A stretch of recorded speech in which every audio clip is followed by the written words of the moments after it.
Welcome, my amazing viewers. Thank you so much for joining me on my program once again. I appreciate you wherever you are joining from. If you have not subscribed to my channel, please kindly subscribe to my channel. Click the notification bell so that you'll be notified each time I upload a video. You will be among the first to receive it. Thank you so much and remain blessed. Thank you so much for staying with us. Let's welcome our guests, a non-commercial whistleblower, as well as a social critic, Madi Shehu. Thank you so much for joining us. Thank you very much, Mr. Mitch. Okay, let's start from the demise of the British monarch. You saw world leaders eulogizing her, and of course, display of the British culture, the succession plan and all that. 20 million watched her coronation, live broadcast. Perhaps the coronation of her successor will attract the eyes of the whole world. That just show you how British society has graduated, has developed, and have grown to appreciate their leaders who impacted on them positively. Strike that with African leaders. Tell me how many past and present African leaders will be celebrated after death in the way and manner the Queen is being celebrated. I pray that her soul rest in peace. Okay, back home here, we are having our own fair share. Our leaders are trying to really be on top of the situation, and security is key, is the primary purpose of government. We saw a hosted negotiator arrested in faraway Egypt, brought back home. We also saw the government's spokesperson, Minister of Information, telling us the worst is over, that indeed the security agencies are dealing bloody nose to the terrorists. Your reactions? Let me start with the liar Mohammed. When he says the worst days of insecurity are over, one begins to wonder, what is he really selling to the public? A decoy? Can he in all sincerity look at the families of the 23 people abducted still in the bush? Can he really look at their faces and tell them that the worst is over? For them, that is the worst in their life. Maybe he needs to travel to Kaduna, on Kaduna-Abuja Road, without any security convoy. He can't tell this story to the people of Bidnungwari or Funtua. He can't go to Katsina and tell the people of 12 local governments that are under siege, under the control of bandits, that the worst is over. He can't even go to Niger State, substantial part of Niger State, and say the worst is over. There are so many places that he cannot go and make this reckless statement. But let me advise Lai Mohammed that there are times when elders lose the right to be respected. That is when they keep on telling serial lies. This is a serial lie. Is it lie or we've seen I have given you examples. I have given you locations. I have given you locations where this statement will not hold water. We also have seen military onslaught against the terrorists in Borno State, in Birimwari, you mentioned. If he had remained on the fence and said, if he had remained on the fence and said that they are trying, but they will continue to try. But he said it does not mean. He clearly stated that. It does not mean the danger is over, but we are in the progress. No, but when he said the worst days are over, that is my objection. The worst days are still around, very, very much around. Maybe he is living in denial. But I'm telling him that there are times when elders would not be respected. This is one of them. When an old man like him keep on telling lies, serially, well, he will lose that respect. That's what you think, but he says he's stating facts. Yes. But let's look at the hosted negotiator. The federal government has said the Kaduna-Abuja train won't resume out of respect for the emotions of the relatives of victims still there in the bush that you made reference to. What the trains won't run, why till all of them are brought back home. But the arrest of the negotiator, what does it tell you? That perhaps the intelligence security agencies are beginning to indeed begin to crack the nuts? I think let us look at the bigger picture. the bigger picture is that the abduction of train passengers, Kaduna Abuja, that happened long after a clearly well-known threat. There was a voice threatening to abduct passengers on the train. 4 months after they executed their own plan. What does it show? It shows the intelligence community failure. That is number one. Number two, I foresaw the arrest of Mamu. I foresaw it. In fact, it took longer than I thought. I also warned him. When the initial... Personally, if you look at my call log, I have the days I called him. On the first day I called him, Mamu, I have heard that you are going to be involved in the negotiation for the hostage. He said, I said, please, keep off. Don't go in. It is dangerous. He said, thank you, my senior brother. I think 21 days after, when I saw him posing with the release abductees, I also called him. Mamu, I saw your picture posing with abductees. He said, please, this is the second I'm warning you. Please keep off. The third time was just about a month ago. I also warned him. My reason for warning him is that, number one, the intelligence community world over are both parasitic and jealous. Parasitic in the sense that try how much you can to be on the same page with them, performing your civic responsibility to give information as and when required. Just remain at a distance. Like a parasite, they will leave a harm on you. Even when your hands are clean? Yeah, they will injure you. Why? Because they are jealous. The intelligence community are more jealous than a housewife whose husband is going to take a second wife. They don't like any interference. There is an example. There is one Haruna Abdul Malik. He is from Katsina State. He was a former chairman of Jibia local government. Jibia local government is at the border of where all this theater of kidnapping is taking place. When they saw his relationship with people... border with Niger Republic? With Niger Republic. Now this guy, Katsina State government officially recognizes him as a go-between between the Fulanis and abductees in the bush and the people they are abducted. He has gotten the release of endless number of people abducted across the state. Officially, government engaged him. And believe me honestly, all security agents in Nigeria have dealt with this guy in one way or another. But lo and behold, just from nowhere, he was picked, dumped in the prison, no charges for 6 months until conscience prevailed over them, because he did nothing wrong. Why? Because he knew too much.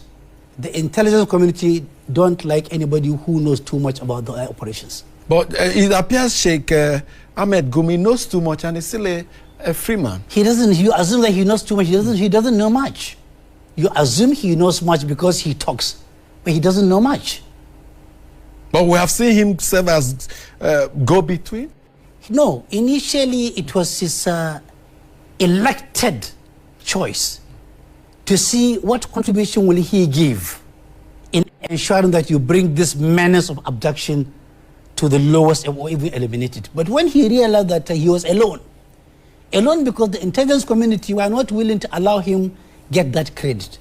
Because where they have failed and the bloody civilian is about to succeed, they will block him.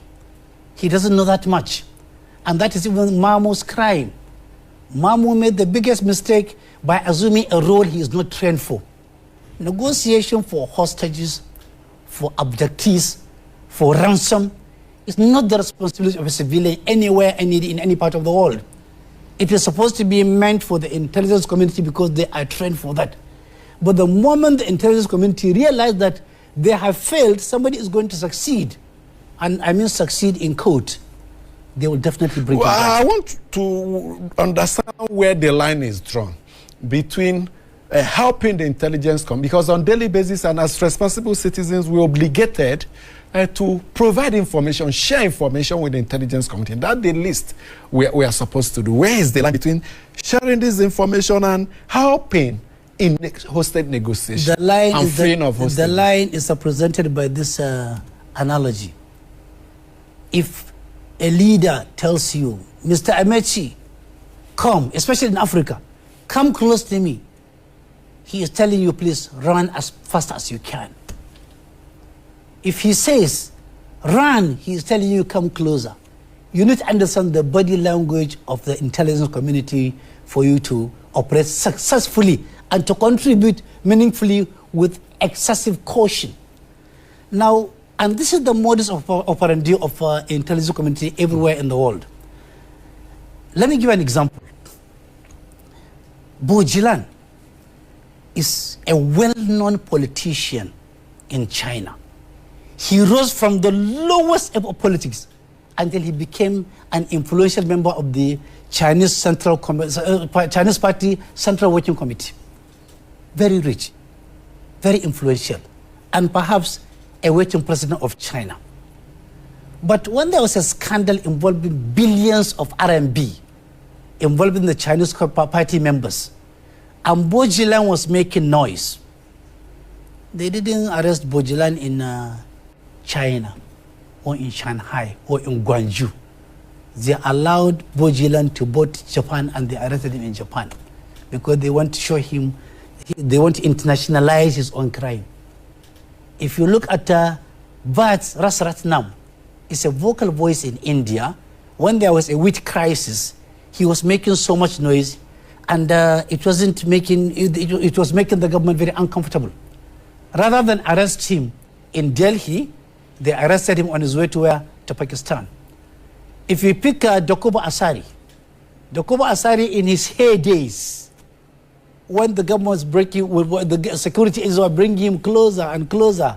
I remember Dr. Ruben Abati wrote an article, Dokubo, run, Dokubo, run. Dokubo ran away to Benin. They arrested him where? In Benin. You can continue. The modus operandi of intelligence community is that they will allow you to leave the shores of your country to arrest you just to internationalize the what? The crime. Otherwise. What the snipers we are getting was that Manu was picked up because of some meetings are brought both in Cairo and in Saudi Arabia. Was it that it was a sting operation? Look, it could be to ensure that he's going through this meeting, collation of evidence and all that. Look at the scenario. I am sure the intelligence community did not wake up on Tuesday and say, okay, we want to arrest Mahmoud today. They must have been trailing him, gathering information about him. Now, they said Nigerian police are interested in Mamu, Nigerian army are interested in Mamu, NIA are interested in Mamu, DSS are interested in Mamu. Fine. But then, Mamu's office is just 4 kilometers away from the Nigerian Police Command in Kaduna. Mamu's office is 3.5 kilometers away from the DSS state office in Kaduna. Mamu's office is 3 kilometers away from Nigerian Defense Academy. And they're all interested parties. The personal question to ask is, why didn't they arrest Mamu in Kaduna? That's why I said, could it be that they wanted him to walk into the trap set for him? Why didn't they send him an invitation letter? Why didn't they just give him a phone call? Because they all have his telephone contact. In fact, when he was going to Kano to board Egyptian airline, they had the option to pick Mamu along Kano Road. They didn't do that. I mean, they also had the option to pick Mamu at the airport before he boarded, because all these agencies are represented in the airport. They didn't do that. That is the nature of their operation. They want to secondalize him. They want to humiliate him. They want to internationalize his own crime. But let me add that I am not in any way holding brief for Mamu. What I'm saying is, if Mamu is involved, if there are glaring evidences, Mamu should face the full wrath of the law. He will have his day in court if the matter gets there. Okay, let's go on a break. When we come back, more issues. Do stay with us.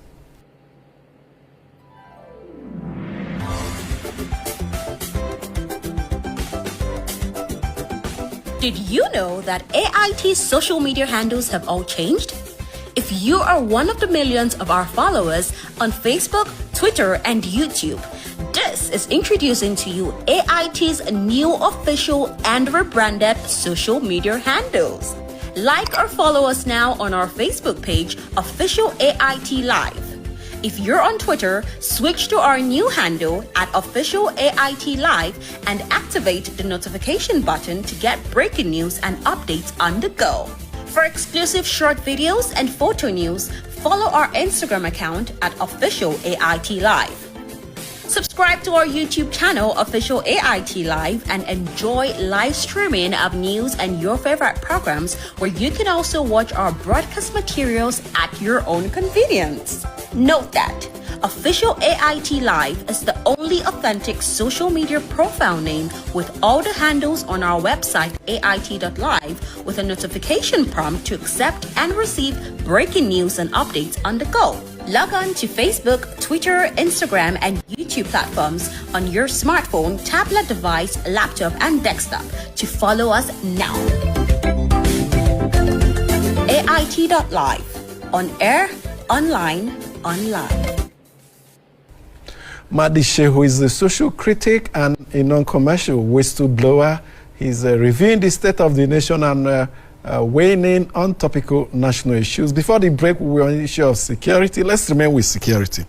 Just on Thursday, the Petroleum and Natural Gas Senior Staff Association of Nigeria threatened to down tools if the government, the security agencies, do not up their game in curbing crude oil theft. We saw service chief, head of the Navy Chief of Naval Staff, made statements apparently indicting officials within the oil industry, and Pengassin, perhaps the oil industry also, indicting the security agency. So there appears to be a crossfire over who's responsible for the increasing rate of crude oil theft in Nigeria. Now, I think lump up the Chief of Naval Staff statement with that of MD of NNPC, Melekari, GMD, and that of Hamid Ali, the Controller General of Customs, because they almost spoke at the same time. Yes. Hamid Ali said that the 60 million liters consumption of oil as being declared by NNPC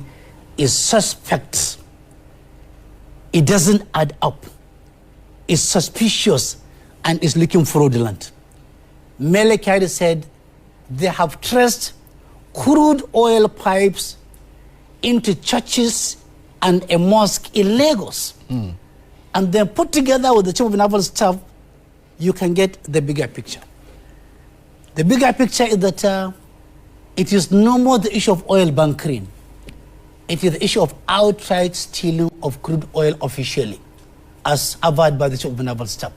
If after his calculations, after calculating the metric tons of a mother ship on high sea, you come to the calculation that, going by the figures they churned and channeled out, crude oil worth over 8.2 trillion naira is being stolen every 12 calendar months in Nigeria. 8.2 trillion. That is the summary of the statement of this gentleman. And that is to tell you that Nigeria is going under hemorrhage. The oil industry is hemorrhaging heavily, such that if the Nigerian economy is collapsing, it will start collapsing from the oil industry. And that's the mistake. Which unfortunately happens to be the biggest, highest, defendable source of income for Nigeria. Unless something is done urgently. Look, security agents and other government officials pay money. There is allegation that they pay money to be posted where? To the Niger Delta, because that is where things are happening.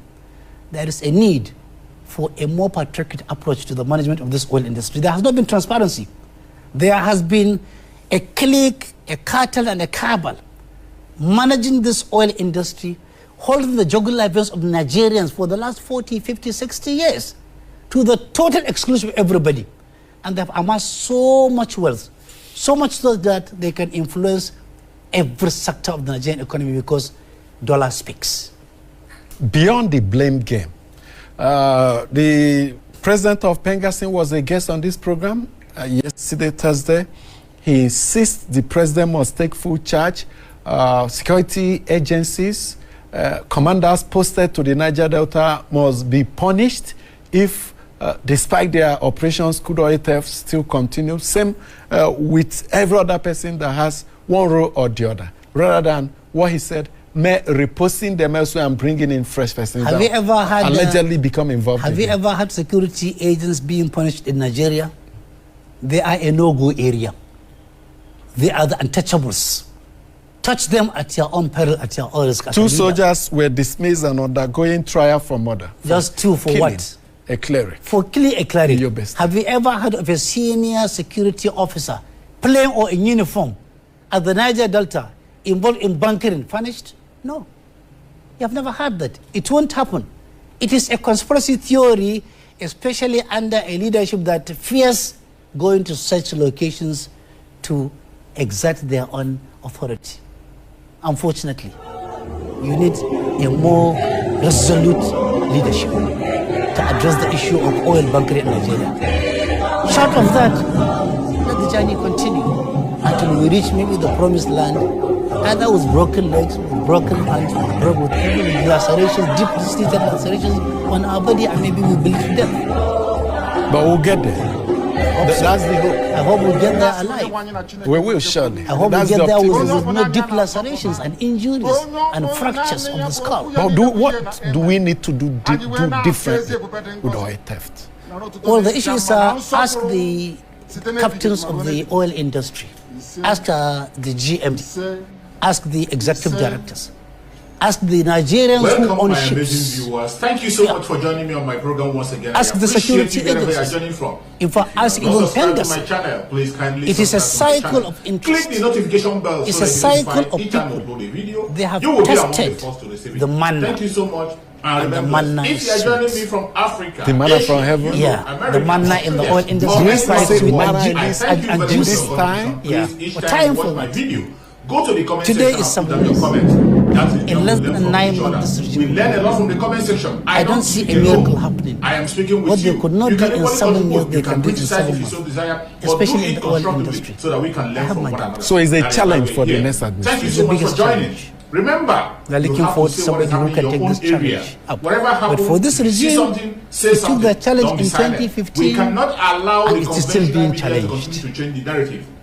And perhaps on ASU, positive moves lately from the Minister of Education and perhaps is the challenge this administration may resolve soon. We are not preaching hate speech. We are not talking down anybody. Let ASU hear this from me. And for those who say we will not leave, if ASU have 2 years, they will not leave either. They should go to Ariaria market, they should go to Bologun market, they should go to all the markets and buy 2 more years and listen to me. ASU, you are fighting a just cause. Don't retreat. Don't surrender. Don't compromise. Millions of children of downtrodden Nigerians are attending public institutions. That's their only hope. They have no money to go to private institutions. If you dare abandon this cause, you are abandoning this cause along with millions of people, and God will not even forgive you. Insist on all you are demanding for. There is more than enough money in Nigeria to address your issues. There are resources beyond anybody's thought. In between the GMD of NNPC, the Nigerian Customs Hamid Ali, and the Chief of Naval Staff, a clear story has been told to you that there is enough money. If there is no money to be given to you, they should allow you to go and get crude oil officially, bring in mother tanks, sell them. For 12 calendar months, you realize about 8.2 trillion naira, and you can come and fund education. If government cannot fund education, they should hand it off. They should hand over all these universities back to the states where they are located. And luckily, at every state, you have all these federal institutions, hand them over, because education is almost collapsing in Nigeria. Welfare of the lecturers is paramount, is very, very important. You don't see a lecturer happy when he sees in his lecture theater or classroom, you have 300 students in one classroom. There is a total disconnect between teachers and students because of the population. Lecture theaters, laboratories are almost done. They are down. They are backward. And you want to build a society based on education. You want to build a population that are educated, a population that is going to compete in a global world like Nigeria. You don't do that when you look away. Indeed, if you are careful to look at the Nigerian budget, from 2015 to date, look at allocations for overhead costs at all federal agencies. Look at allocations for overhead costs at the presidency. Look at the quantum of money being spent on seminars and conferences. Compare with the paltry amount being allocated for education. To tell you that when government says they are serious about education, they are just insulting people. They are not serious about education. They are yet to dedicate 25% of the total budget into education. Yet they always claim they are creating universities every day, every hour, every week. It is the wish of the legislature that they have universities allocated virtually every local government. Yet the funding is not coming. ASU, please, keep on driving towards your own demand. No retreat, no surrender. Continue insisting, no matter how long it takes. So you're encouraging ASU to continue? I am encouraging ASU to continue. And you believe there are no reforms on the part of ASU itself? Always recourse to strike? Well, shouldn't they also think deep and come up with alternatives? That is why they are ASU. They are supposed to be a mirror on the government. They are not supposed to be on the side of government. There is nothing like reforming ASU. If there are internal crises in ASU will sort it out after government discharges its own mandate. For instance, many have said there is need for alternative funding apart from budgetary allocations. What are the alternatives? What are they? If a governor will buy a convoy of 20, 30 Prados, you understand? If there will be a fleet of aeroplanes in the presidential fleet, if president, governors, and other senior government officials go abroad even when they are caught with malaria, please, excuse me, what are the alternatives? They should cut down this public spending, reckless public spending, and then direct it, channel it into education. Parents Teachers Union offered to begin to pay part of tuition fees, but also rejected that. Why must it only, you ask, what are the other sources? Yeah. Why must it only be from government when elsewhere, some other countries, governments are not involved with university education but provide free basic education? Yeah, but look at those other countries. Maybe if you pick about, if you talk about UK and the US, when you are sick in the US, as a citizen, you are 100% covered. You understand? You are secured. If you are not working, you have social welfare scheme to look after you. Virtually whatever you require, you will never go to the bed hungry. You receive what tickets for food handout. But in Nigeria, when you are sick, you're on your own. When you want your children to have good education, you're on your own. We have a national social investment program. Which investment program? Let me give you an example. Just 7 days ago, the Minister for Social, what do you call her? Humanitarian Affairs came out and said, bragging, that they have given out 130 million naira. 130 million naira to 6,511 poor people in the state across 34 local governments. When I calculated, it was 19,966 naira per person. You give somebody with one wife, 3 children, 19,000 naira. You tell them you are lifting him out of poverty. I've never had that economic theory in my life. This is the first time I'm saying that. Previous administration let me continue. Implemented conditional cash transfer scheme. And the argument is that no matter how small they appear, 5,000 cash transfer is an insult. 19,000 naira handout is an insult. Is it not an improvement from the 5,000 that were seen before this administration? I will advise that those who are managing or mismanaging the Nigerian economy should please go and consult competent, reliable, qualified managers of an economy to know how to create wealth. to know how to lift people out of poverty. But I'm sure giving out 5,000 conditional cash transfer or 10,000 or 19,000 is just an insult on the collective intelligence of Nigerians. I've also seen that they are going to give 70,000 naira to students. The first question is, which students? University, polytechnics, college of education, other may not be as rich as the Western countries. How many students are you going to give 70,000 naira? Well-entrenched. And what database do you have? If you are the government now, what are the total number of students studying in tertiary institutions? I swear to God, they don't have. So when you are given 70,000 naira per student, how many students? You made reference to Western countries with solid health, insurance, That's and right. Social welfare. Yeah. Is that what we are? Is it not what we are doing based on our own capacity here? See, when you talk of national health insurance, ask the executive secretary, how many Nigerians are covered now? Less than 10 Nigerians are covered up to this moment. 20 years after the national health insurance scheme is put in place. Look, there is no social safety net in Nigeria. If you are sick, you're on your own. If you are poor, you are poor. If you are rich, you are rich. Now the middle class has been completely what? Erased. In Nigeria, it's either you are rich, you continue getting richer, or you are poor, you continue getting poorer, striving to pay what? School fees, to pay drugs, to pay rent, to repair your car, in a painful situation. This is the extent to which we have gone. Middle class completely eliminated. You were encouraging ASU to continue with the strike. By the grace of God. The Minister of Education, Adamu, a columnist outside government, also encouraged us to then on strike. In the past, I saw the article. Yes, to continue with the strike, insisting that government must meet I their saw that demand. article. I Who had that knows article. tomorrow Yeah, if you go into government? I will never be in perhaps government. Go and write. If you go into government and be involved with the education sector, we may hold you to account with your statement. Go and write it. I will never contest for any public office in my life. This I pledge. And I will stick to that. Number two, if you ever see me in government, it will be in an investigative capacity.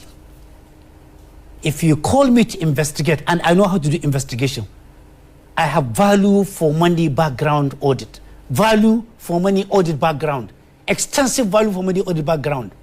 I know how to investigate.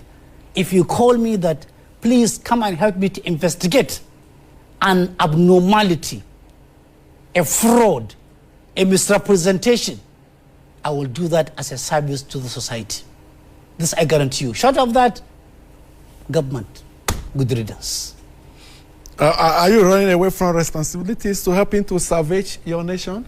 What I'm doing now is also discharging my responsibility. I agree with you. Yeah. Let's see if our tweets are ready. Let's share some of them before we come for your conclusive remarks. As usual, we welcome our viewers to send in tweets or make comments. Fred Chidoze says, the only infrastructure and good governance expected of APC government by Nigerians since 2015 has been summarized as government that lives in denial at all fronts. Osas says it would have been difficult for the security agencies to apprehend Mamu in Kaduna State, as it could have led to a breakdown of law and order, as it could have been resisted with violence. Your guest knows this. Nigeria is at a crossroad and need to be salvaged by all of us, unless it will break down. The self-centered politicians have brought us to this level, and Nigerian people should now wake up and take them out through the ballot. We should arise, O compatriots, save our soul. Okay, you said you won't be part of any government business except an investigative role. Does that make you apolitical? Do you have political alienations? Let's get your perceptions on the 2023 presidency, the race so far. Well, it's interesting. And permutations are coming in from all angles. Yesterday, I saw Mr. Bayo Ananuga, the spokesperson of APC, on Arise Television, said that they are going to have a two-leg campaign. On one leg, they showcase the achievement of Bola Tinubu when he was the governor of Lagos State. On the other, they showcase the achievement of Buhari's government. two-leg, and I ask him, please, tell your principal, Bola Ahmed Tinubu, that when somebody expresses an intention to go into politics, especially aspiring to preside over Nigeria as a president, the meaning is that he has brought his open and secret file to the public to scrutinize. And the scrutiny so far is that there are more questions being asked of Bola Tinubu, and they are all evading them, such as, if you said you have developed Lagos, just listen to what Olabode George has been saying about him, and the answers will be there. Lagosians are in a better position to know whether it was Alpha, Beta, or Beta Alpha of Tinubu that is the biggest beneficiary of his stewardship, or it is the Lagos citizens and indigents. Apart from that, it is important. The Nigerian Constitution says there is a minimum academic entry requirement for you to aspire to any office in Nigeria. Most element one is the secondary school. But I do know that common sense means you cannot go through a secondary school without a primary school. Bola Tinubu, please tell Nigerians the name of your primary school. Okay. It's not difficult. For shortage of time, what of the other key candidates? We have Kwankwaso, we have Peter Obi. If you can give me more time, I will tell you. But I started from Bola Tinubu because he's the darling. Yes. So questions about his primary school, his secondary school, his other empty claims, his health status are important electorates. Is he the only one making empty claims? No. If there are other empty claims by other contestants, let us hear about them. If you take Obi, you could see that with the advent of Obi, no more agitation for Biafra. With the advent of Tinubu, no more restructuring. You understand? Obi has done well, at least by ensuring that there is no more carnage in the southeast, no more killings. That is the biggest credit, even if he doesn't win the presidency. 3 policemen were killed in Enugu 2 days ago. How many? 3. Comparatively speaking, compare with what happened last 6-7 months when every day tens of people are being killed. The number has gone down drastically. Kwankwaso has done well in Kano and in Jigawa, and I saw him also yesterday in Kogi. But I think there is enough time for him to reflect and situate himself appropriately as we prepare for 2023 elections. Atiku is the only person with a national outlook. He's a regional candidate. Unlike most of the other candidates that claim regional dominance, he is home everywhere. He is the only one with nationalistic outlook. He is the only one who believes in one Nigeria. He is the only one whose promise is Nigeria, whose constituency is Nigeria. He is the only person who is ready to start working today because he was there before. So that's the man you vote for? Yeah. Unequivocally. There was a time I told you here that... Yes, the last time you told me you've not made up your mind. When the day comes for me to make up my mind about who to support, it will be straight, open, direct, unequivocal, and unapologetic. And there is no apology. I am promoting the candidate of Atiku Abubakar for many reasons. Maybe one day I'll come here and have 1 full hour. Yes, another session. And if you like, open telephone, let everybody call me and challenge me on the 12 reasons why Atiku is the best under the circumstances. Ignore him. I don't know whether you can answer in 15 seconds. How will you rate his chances against the 3 other big gladiators? There could be 2 scenarios. Outright win by 65%. Or there may be a rerun. There may be a second ballot in Nigeria. If there is a second ballot, he will win by 75%. Okay, let's leave it here. Madi Shehu, social critic, has weighed in on topical issues. At some point, we'll have to get him back and prepare to counter him with your own facts when he presents the 12 reasons why he's backing Atiku Abubakar as the next president of Nigeria. That time will be soon. Thank you so much for joining us. Have a good time. My name is Amici Anapwe. Thank you so much for your patience to watch from the beginning to the end. I hope you have learned something from the video you have just watched. The video you have just watched is to bring information to your doorstep and for educational purpose. It is not to demonize anybody. Let us watch continuously and see who can be able to make a sense out of every nonsense we are seeing. We must continue. We move. It doesn't matter what they do. It doesn't matter what they say. They will kill us. We'll kill them. At the end of the day, Biafra is here. Thank you for watching. If you have not subscribed to the channel, please kindly subscribe to the channel. Click the notification bell so that you're notified each time I upload a video. You will be among the first to receive it. Thank you, and remember this. Bye-bye. See you again.